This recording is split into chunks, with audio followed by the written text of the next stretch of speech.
Bienvenidos a un nuevo episodio de Indexero. El día de hoy me acompaña Janet Gutiérrez. Ella es doctora en biotecnología, forma parte del Sistema Nacional de Investigadores en nivel 2. También es la directora del área de biotecnología del TEC de Monterrey en la región sur. Hace 2 años, en el 2018, estar dentro de las 50 científicos jóvenes más importantes a nivel mundial le valió una participación en el Foro Económico Mundial en Tianjin, China.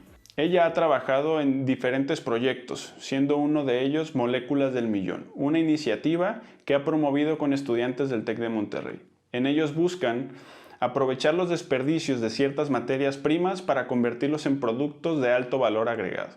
Acompáñenme a escuchar la plática que tuve con ella, es muy interesante. Pues bueno, Janet, muchas gracias por estar aquí.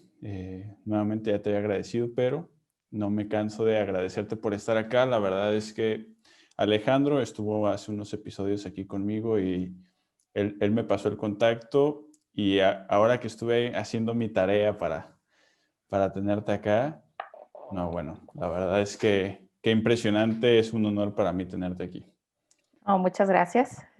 Para mí es un honor poder compartir un poquito de lo que sé o un poquito de mis experiencias con el público en general. Es más, es un deber, ¿no? que siento día con día para atender estas invitaciones.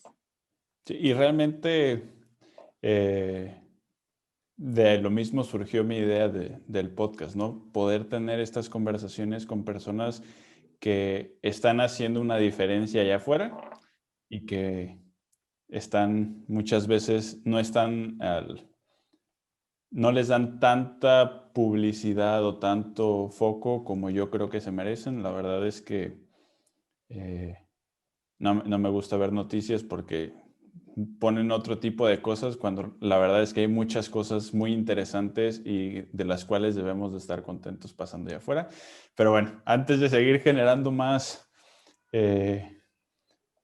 expectativa, si quieres platícanos un poco de ti, qué estudiaste, a qué te has dedicado últimamente y qué es lo que más te apasiona en la vida, y de ahí nos vamos de seguido. Gracias, Jorge. Pues mira, ¿qué estudié? Yo estudié ingeniero en industrias alimentarias el siglo pasado. Me gradué en diciembre del 99 y posteriormente hice posgrados en biotecnología y en ciencias de la ingeniería. Y lo que me apasiona es estudiar la interacción entre los alimentos y la salud, ya sea para la prevención o para coadyuvar en el tratamiento de algunas enfermedades crónico-degenerativas. Y en ese camino, yo creo que en los últimos 5 o 6 años, me he encontrado que para que esto pueda hacer match en un momento dado y tener en el mercado productos que tengan estos principios activos, pues hay que también pensar en la parte económica, ¿no? Y una eh, de las áreas de oportunidad que tenemos en nuestro país es el manejo de los residuos en toda la cadena de producción de alimentos, ¿no? Y ahí es donde, pues no soy la única, muchos en México y en otros países, sobre todo en otros países ya vemos productos muy bien establecidos en el mercado mundial, pero en México nos falta ponernos las pilas para que todo eso que ahorita se está yendo a la basura sea principios activos para mejorar la calidad de vida de las personas, ¿no? Pues hoy por hoy, con esta pandemia, nos queda claro que el deber ser de toda persona en el mundo es tener acceso a alimentos saludables, ¿no? Y eso pues es una colaboración entre industria, ciencia y los jóvenes que también están haciendo estas transformaciones y están haciendo estas exigencias, están exigiendo al mercado tener acceso a alimentos saludables. Sí, totalmente. De hecho, si quieres empezar por uno de los proyectos que estuve viendo, y aparte porque es algo que a mí me gusta mucho, de otra manera, es lo que estuvieron haciendo con el café. Fue uno de los proyectos que, si no me equivoco, a partir de la pulpa del café o los residuos del café, hacían un bioplástico, me parece, ¿correcto? Hemos hecho, bueno, los alumnos con los que colaboro han hecho muchas cosas. Con el café, pues no, hace 5 años me hubiera preguntado que si conocía algo sobre el café, pues sí, sé cómo prepararlo, sé que tiene muchos antioxidantes, sé que tiene cafeína, pero no había tenido el acercamiento al cultivo y a todo el proceso de producción como lo he tenido en los últimos, pues casi 4 años que me moví. Yo soy de Monterrey, me moví a Puebla hace casi 4 años y al presentar los proyectos con los que venía colaborando, una empresa transnacional le interesó mucho este proyecto que tenemos que se llama Moléculas del Millón, donde a través de experiencias de aprendizaje, pues fomentamos que los alumnos generen nuevos productos a partir de lo que ahorita se considera un desecho y convertirlo más bien en productos de valor agregado. Entonces, a partir del café, pues la verdad es que para quienes no lo conozcan, nos estamos comiendo una semillita de una ciruela, ¿no? Entonces, imagínense, y a mí me encanta ver a los productores en las fincas, el amor que le tienen a cada uno de sus arbustos, de estos cafetales, y que de eso solamente estamos colectando las cerezas y después de las cerezas solamente la semilla de estos frutos se tuesta y entonces en todo ese proceso, que no voy a ahondar mucho en eso porque también hay diferentes procesos para el café que consumimos en las mañanas, la mayoría de los mexicanos, hay una serie de desechos, inclusive pues ramas, pulpa, agua de lavado, cascarilla, etcétera, que tienen, por un lado, propiedades importantes en cuanto a beneficios a la salud y por otro lado es una biomasa que está en grandes cantidades y que se puede utilizar para la producción de materiales pues, de uso común, como por ejemplo, pues sí ha habido varios tipos de bioplásticos derivados de estos desechos, ¿no? Y un plástico, pues nada más voltemos a nuestro alrededor, cuántas cosas tenemos de plástico, ¿no? Y plástico es una familia que engloba muchas cosas.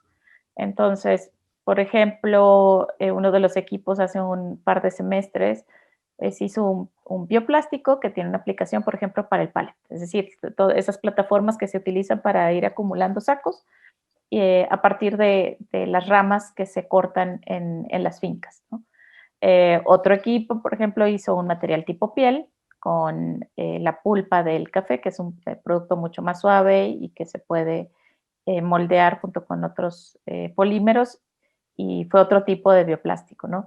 Filtros, por ejemplo, también, algunos de los filtros que utilizamos pues en nuestros hogares también tienen material plástico y también otro de los equipos hicieron un bioplástico para aplicaciones en filtración de aire o en filtración de agua, ¿no? Entonces, esos son por el parte de materiales. ¿Y por qué insistimos para ese lado? Porque también pensando en la parte económica, hay algunos residuos que hoy por hoy sería complicado volverlos a reintegrar en la cadena de valor para alimentos, pero es un material muy importante que, pues más allá de producir una composta, puede generarte valor, ¿no? Y generar valor tanto para estas microempresas que fomentamos entre nuestros alumnos y también que inclusive pues también se ligan a los productores de café y que no se vean nada más como productores de café, estos guardianes de sus fincas que lo hacen muy bien, sino que también pueden fomentar la innovación en sus regiones. Sí, súper bien. De hecho, si quieres, después de este podcast, ahí platicamos un poquito más a detalle de eso, porque un episodio anterior igual tuve un gran amigo que tiene fincas de café. Entonces, realmente yo conozco ese amor que tienen por amor al arte. Entonces, pues bueno, igual puedo aportar un granito de arena ahí en lo que sea al hacer la conexión ahí, si es que se da, ¿verdad? Pero sí, definitivamente creo que muchas veces nos olvidamos cuando estamos en la universidad, este proyecto es principalmente con estudiantes, del factor económico, ¿no? Muchas veces nos gana la emoción de lo que estamos haciendo y no lo vemos la viabilidad económica. Yo estudié robótica, no está tan cercana a la biotecnología como muchos pensarían, pero la mayoría de los proyectos se quedan en prototipos, se quedan en primeras pruebas que se hacen y no tienes ni idea de cómo llevarlo a un producto en forma que pueda pues sobrevivir en un mercado, ¿no? Entonces, lo que han estado haciendo me parece fenomenal y en una de las pláticas que tuviste con Alejandro hace poco, mencionabas que uno de los impedimentos o los retos que se enfrentaban los estudiantes o biotecnólogos en general era la creación de máquinas especializadas. Me hizo mucho eco porque pues yo sé hacer máquinas especializadas, pero nunca entiendes qué necesidades hay allá afuera. Yo ni idea de que con el café estaban haciendo esto, ¿me explico? Entonces, ¿cómo cuando empiezas a escuchar que hay gente que está haciendo cosas interesantes y necesita algo muy específico, brincan las ideas de todas las posibles maneras que lo puedes hacer, ¿no? Sí, fíjate, eso lo comentaba con Alex hace unos días. Em, yo creo que ha sido uno de los mayores éxitos que ha tenido China para poder avanzar rápidamente en la adopción de nuevos proyectos, ¿no? He tenido la fortuna de visitar algunos parques tecnológicos en China y no ves ese ensilaje que tenemos por ejemplo, en México, ¿no? Donde están, pues, por un lado los mecatrónicos, por un lado los de computación, por el otro lado los biotecnólogos, y no se comunican tanto, ¿no? Entonces, cuando los pones todos a un entorno a trabajar por proyecto y no por disciplina, se generan cosas maravillosas, ¿no? Y hay un lenguaje inclusive completamente nuevo. O sea, ya como biotecnólogo empiezas a comunicarte también en el lenguaje de, pues generas un híbrido con el mecatrónico o con el mecánico, ¿no? Y definitivamente lo que hace falta es ese acercamiento, ¿no? Tenemos afortunadamente muchos campamentos para fomentar el emprendimiento. Muchos de los emprendimientos pues, tienen el enfoque de la parte del Customer Discovery, y tienes un producto mínimo viable muy padre, pero luego cuando empiezas a buscar las tecnologías, pues te das cuenta que en algunos casos tienes que importar el equipo y en otros casos también, porque también tengo una cachucha de emprendedora, también hay gente muy creativa que está atenta de tus necesidades, escucha tus necesidades y dice, pues sí lo podemos hacer, ¿no? Ese gen, no sé si lo traemos ahí de la mexicanada, ¿no? Que se oye feo, lo vemos como algo que Negativo. lo vamos a hacer así al ahí se va, pero cuando estableces buenas relaciones de comunicación, llegas a construir equipos que ni te imaginabas que ese equipo lo podías utilizar para otra aplicación y que con una buena comunicación y adaptaciones mínimas lo puedes utilizar para otras cosas, ¿no? Entonces, yo sí le decía a Alex, yo sí sueño con que haya un lugar y donde se puedan acercar pues los desarrolladores de tecnología y la gente que construyó su producto mínimo viable con lo que tuvo a la mano. Ahorita con la pandemia, por ejemplo, el año pasado nos tocó vivir la generación de productos mínimos viables que los chavos pudieron hacer en casa. O sea, sí les mandamos equipo, les mandamos materiales, reactivos, etcétera, pero lo construyeron en su casa y eso era algo que si no hubiera sido por la pandemia, nosotros batallábamos muchísimo. Yo tengo con esta experiencia desde agosto del 2017 que estamos teniendo lo que es el semestre ahí de moléculas del millón. Y los chavos hasta se enojaban, es que no tengo el filtro de 0.2 micras para poder hacer esto. Y pues ahí buscabas cómo se los conseguías en los laboratorios, con tus amigos investigadores y ibas haciendo conexiones y lo lograba. Pero les insistíamos mucho de que, oye, este proyecto debe de ser una tecnología que eventualmente pueda ser adaptada y que pueda ser replicada. Y acuérdate que tu enfoque es apoyar el desarrollo de comunidades rurales también, ¿no? Porque todo, no es ningún secreto para nadie que la mayor parte de las comunidades rurales en nuestro país pues tiene pues más de 100 años de retraso, ¿no? Entonces, hay que pensar en tecnologías muy, muy básicas, pero que generen cambios importantes, ¿no? Entonces, no lo habíamos logrado hasta el año pasado, en los que nos tuvimos que ir a casa en marzo del 2020, derivado de la contingencia, y los chavos estaban a punto de entrar al laboratorio para hacer sus productos mínimos viables, y lo lograron, y con productos muy buenos, ¿no? Y explicando los principios que requerían para poder hacer esa transformación. ¿Por qué? Porque lo construyes desde la base, o sea, armé un colador, necesitaba una diálisis y bueno, también los profesores teníamos mucho que ver, ¿no? Les contábamos yo una vez hice una diálisis con una membrana para salchichas, ¿no? Con una cubierta para salchichas, lo volví, luego ya después medí el tamaño de poro y todo, pero era lo que tenía ahí y tenía que resolver rápido.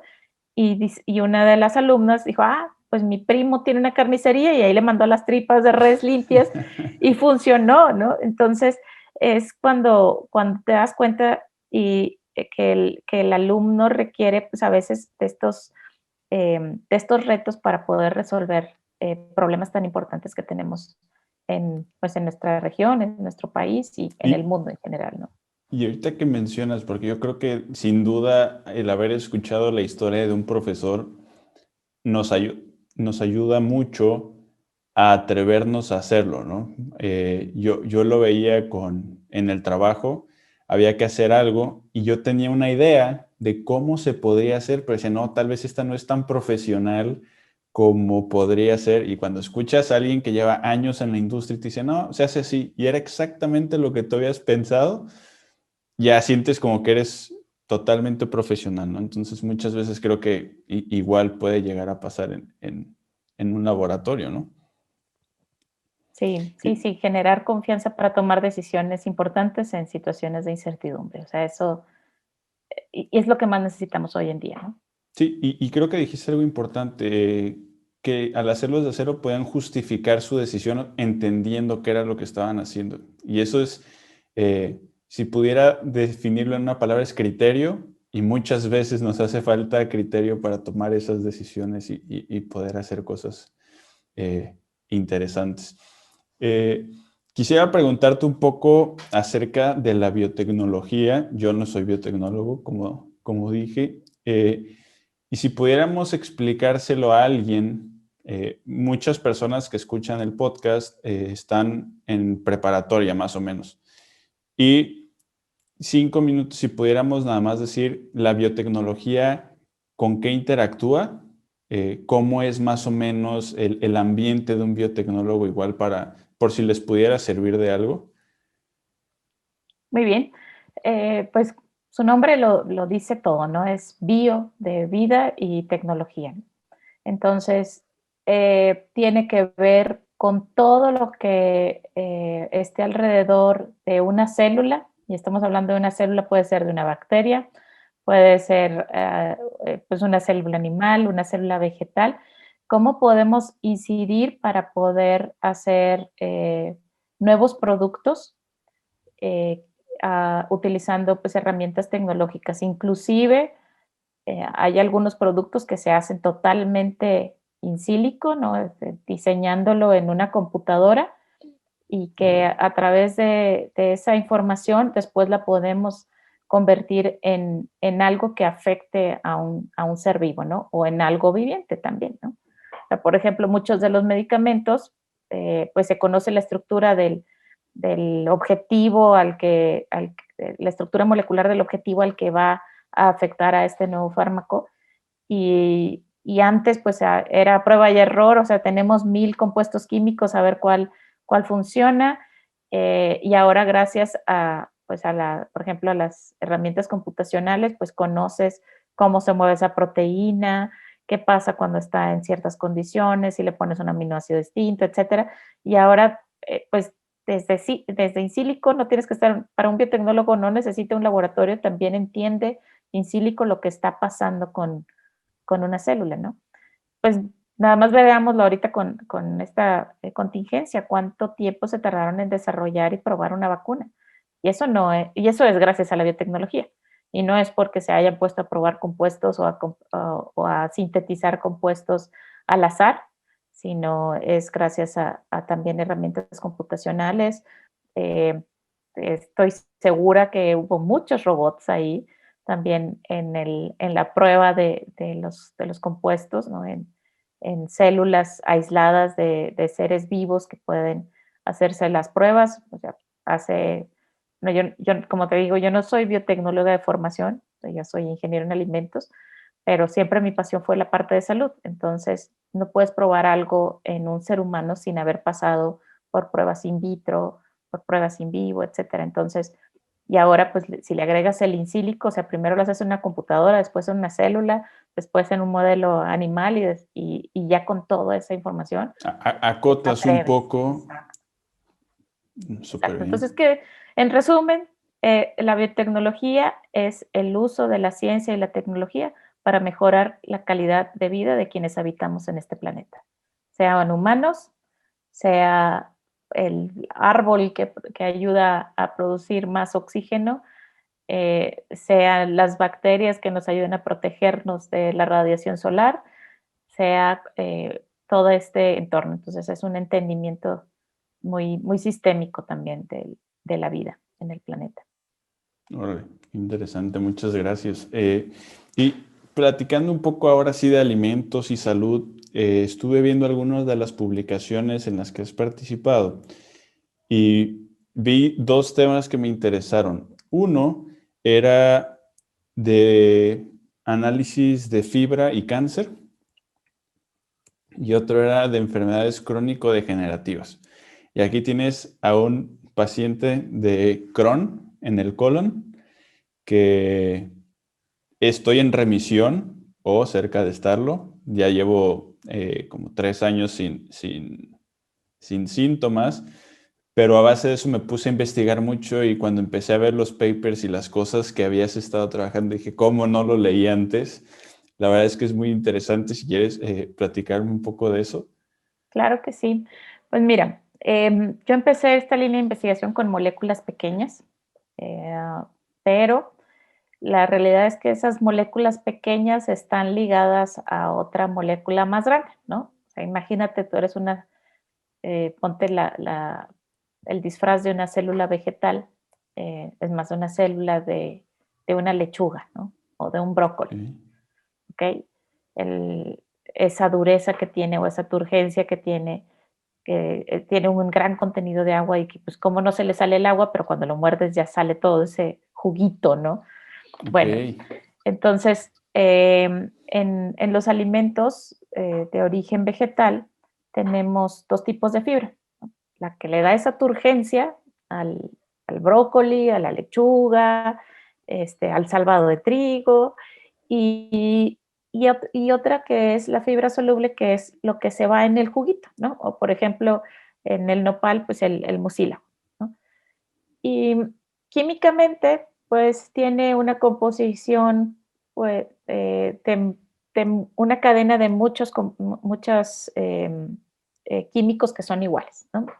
Ujú. Pero por cada cierto número de químicos, también hay otra molécula que era, te decía, yo empecé trabajando con moléculas pequeñas, que son reconocidas como antioxidantes, que se ligaron ahí, porque de otra manera esa molécula pequeña no se puede solubilizar en agua. Entonces es la manera de que la planta se protege, ¿no? Entonces se protege de los insectos, se protege de la radiación, se protege de la sequía, se protege de todo lo que hay a su alrededor, ¿no?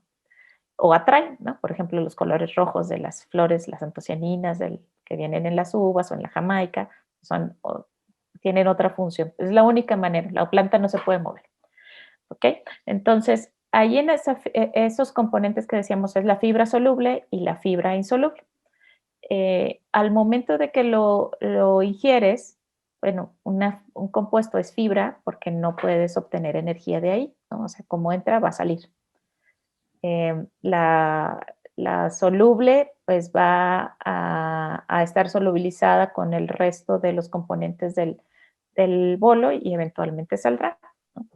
Y lo mismo, la fibra insoluble pues va a ayudarte inclusive también a hacer una limpieza. Imagínate que eres una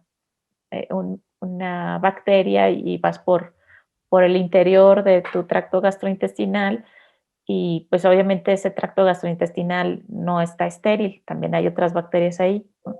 Pero si en tu tracto gastrointestinal se quedan acumulados compuestos que le ayudan a bacterias malas, pues esas bacterias malas van a hacer que se te inflame el intestino, ¿no? En cambio, si en tu intestino tienes moléculas que favorecen el crecimiento o que favorecen el crecimiento de las buenas, porque hay muchas bacterias buenas, ¿no? Sino pues todo eso, el boom de los probióticos que han tenido en los últimos años. La microbiota intestinal. Exactamente. Entonces, tu microbiota puede tiene poblaciones buenas y poblaciones malas. Entonces, si tú le das de comer a los buenos van a estar ocupando todo ese lugar y te van a proteger Ganándole de a los los procesos malos. inflamatorios.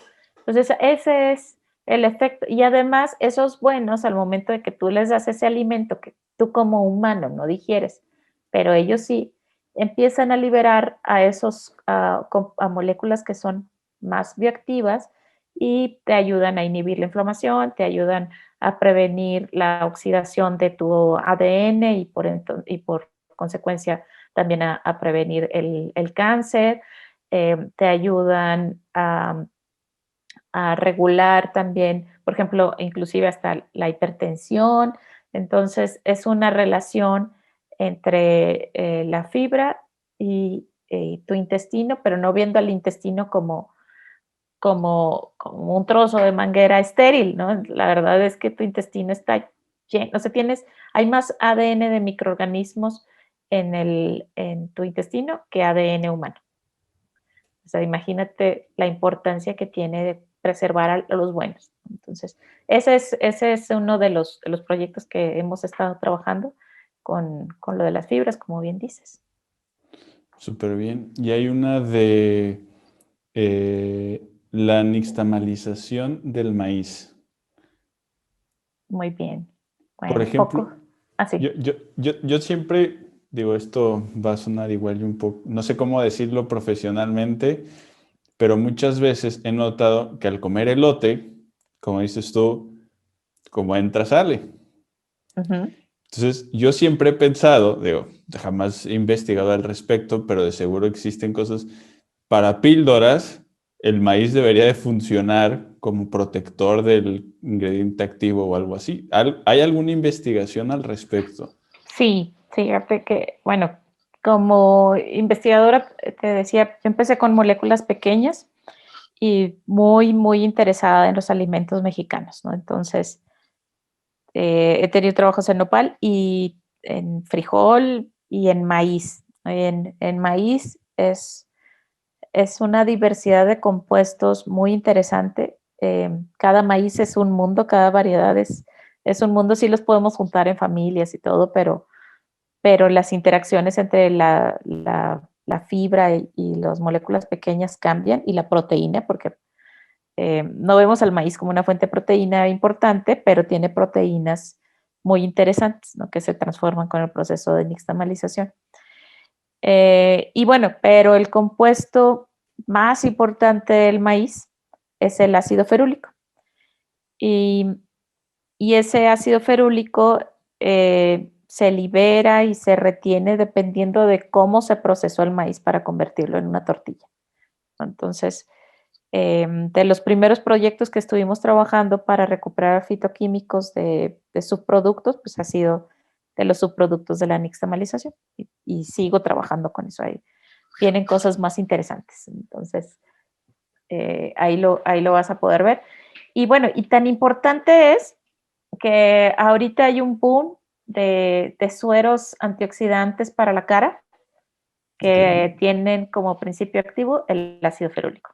Entonces, sí, Órale. vemos muy fancy de que, oye, estoy usando un suero antioxidante natural que tiene ácido ferúlico y dices, bueno, pues eso está en el maíz, ¿no? O A todos hemos visto, bueno, los que hayan ido a una tortillería tradicional, cómo se cose el maíz o que quienes hayan visto, como a mí me tocó todavía ver a mi abuelita que cocía el maíz en casa, hacía la nixtamalización y se ve un líquido amarillo. Bueno, el color amarillo es parte lo está dando el ácido ferúlico, ¿no?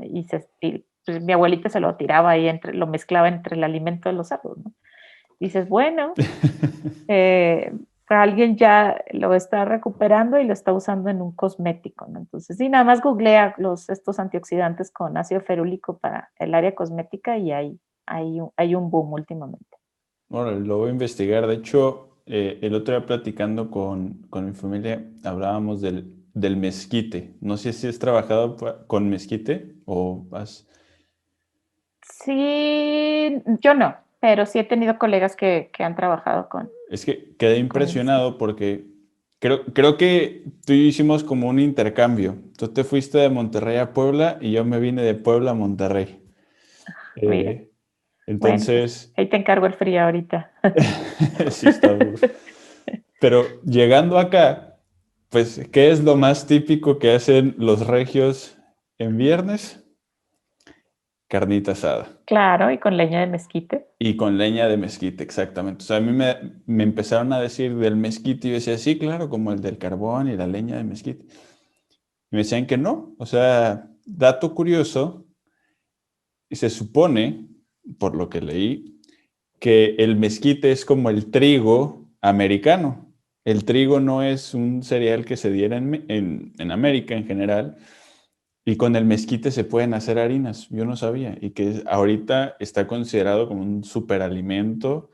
Y yo cada vez ahora que veo un poco de leña de mezquite me pongo triste pensando en todo lo que se pudo haber hecho con ese árbol.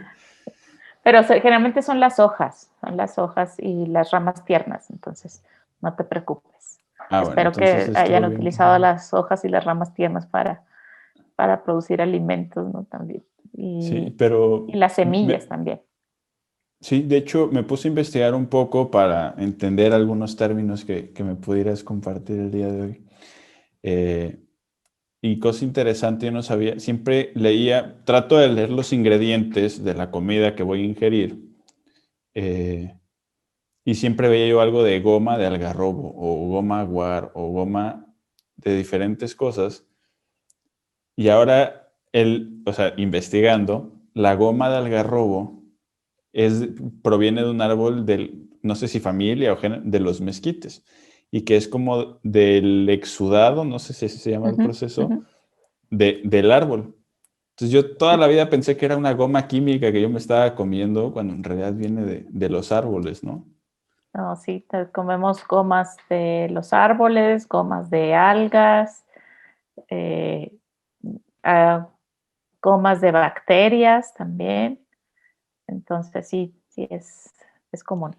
No muchas producidas en México, pero pues hay que ponernos las pilas para eso, ¿no? También. Sí, de hecho, uno de los trabajos que estás haciendo, tengo entendido, es para proteína, hacer harina proteica. Y yo la que había escuchado por mi esposa es la del alga espirulina. Pero tú, digo, no sé si puedas compartir la información de la harina en la que estás trabajando, eh, pero es básicamente una harina tradicional, la que vas a hacer y le vas a poner o proteína, no sé si extra, o cuál es el objetivo final de ese proyecto. Ok, bueno, de hecho mi primer proyecto de investigación cuando entré a la maestría fue trabajar con frijol negro en particular.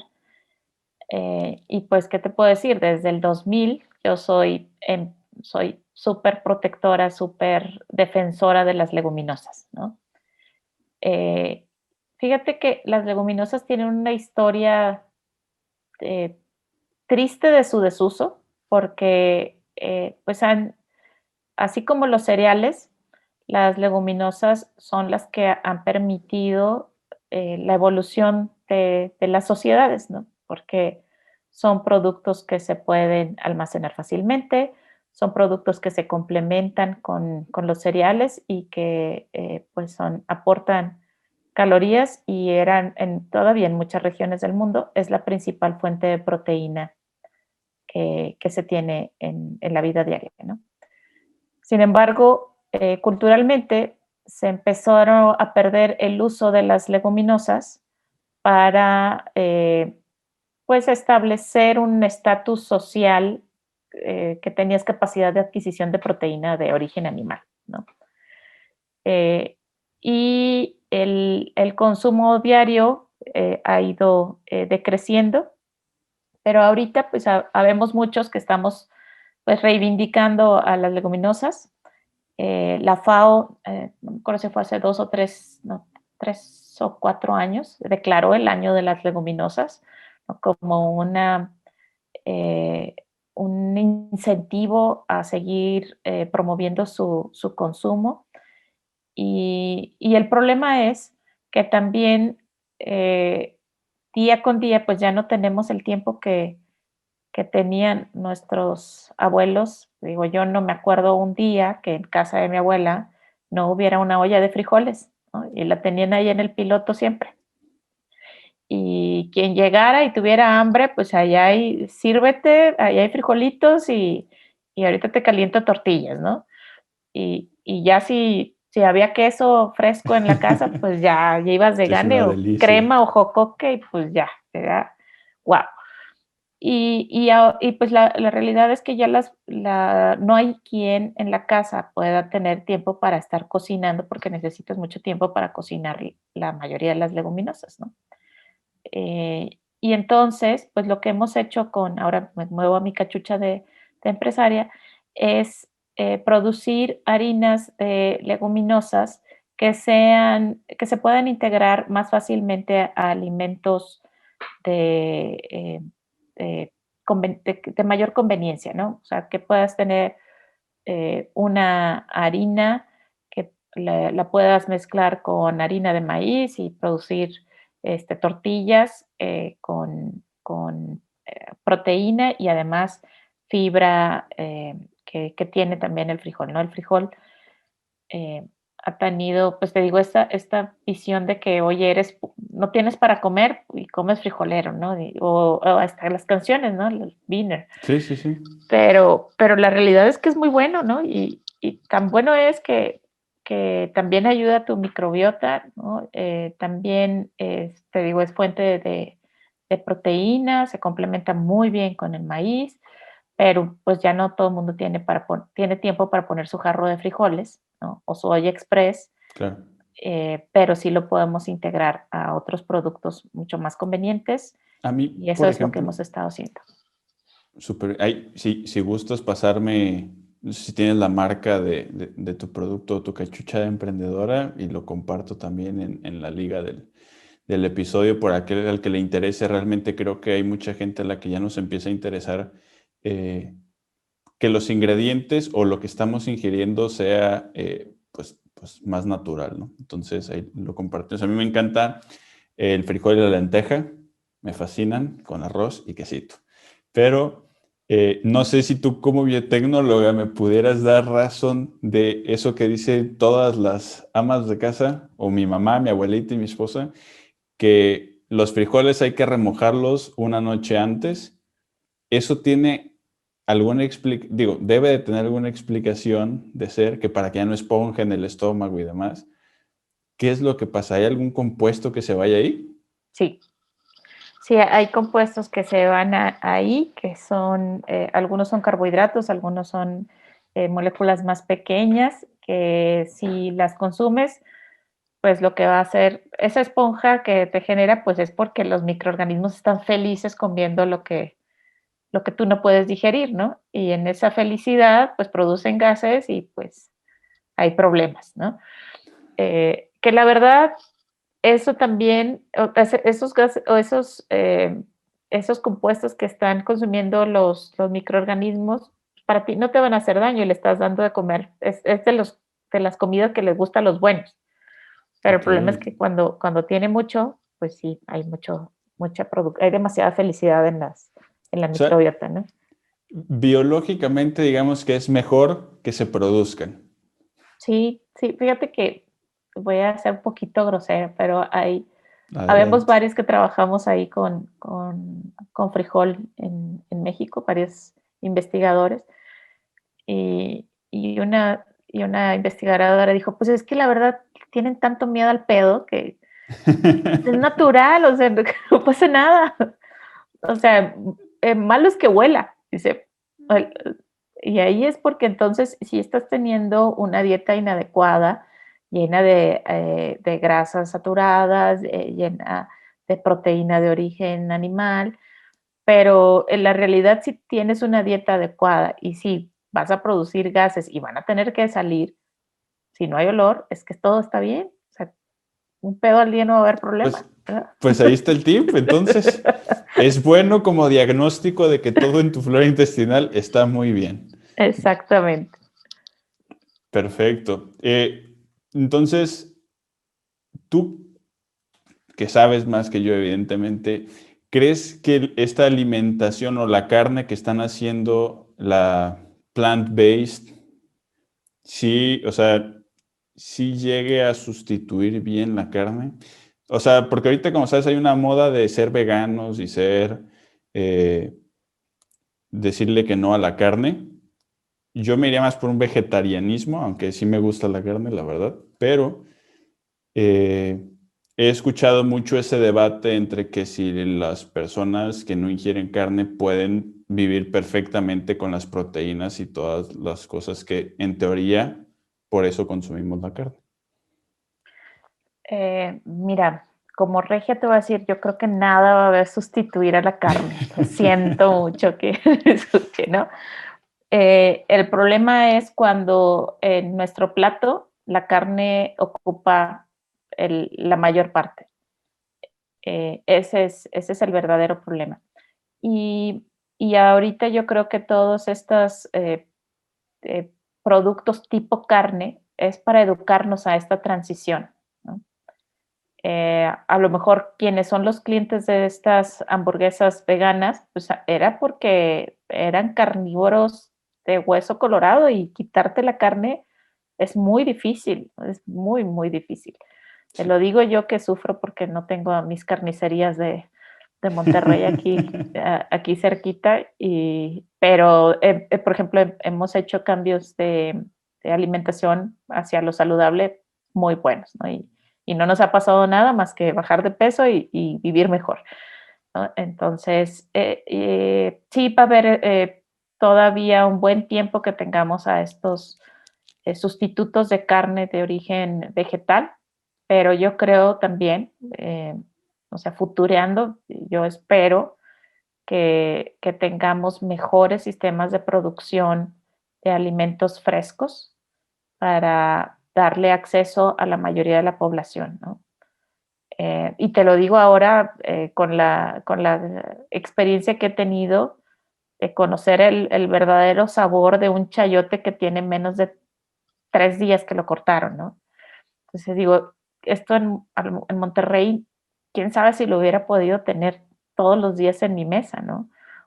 Sí. O una fruta que sabe a fruta porque la dejaste madurar en el árbol y sabe Yo crecí en completamente distinta, Tabasco ¿no? y te puedo dar fe y legalidad de que no lo vas a encontrar en Monterrey. O no es tan fácil, no es tan fácil, la Sí, verdad. pero te fijas, ahorita que tú dices, oye, yo soy mecatrónico y robótica y vas a otros países, por ejemplo, en Singapur, y no tienen suelo ni agua y tienen alimentos saludables.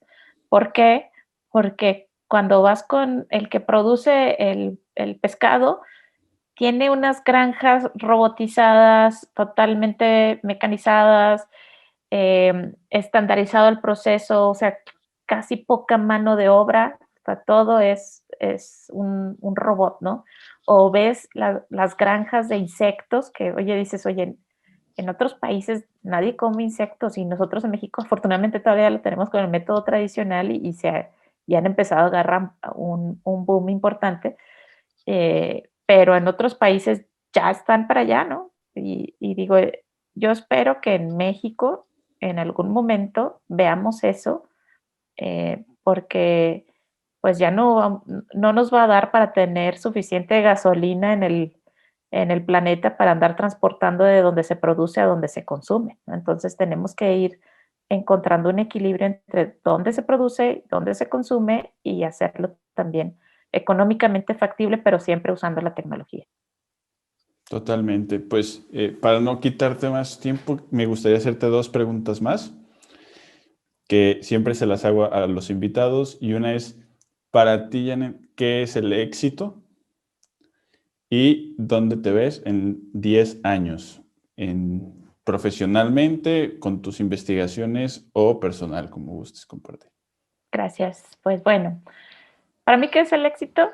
Es eh, irte a la cama todas las noches cansada, pero contenta de los logros que hiciste, que lograste en el día, ¿no? Y pensando qué es lo que vas a hacer en cuanto te despierte, además de prepararte tu café para darle continuidad a la conversación con la que empezamos, ¿no? Entonces, para mí es eso, o sea, no es un premio, no es efectivo, no es, o sea, no hay nada como dormirse cansado y contento con lo que hiciste. Eso es el éxito para mí. ¿Dónde me veo en 10 años? Híjoles, yo creo que voy a estar en un lugar que hoy no me imagino.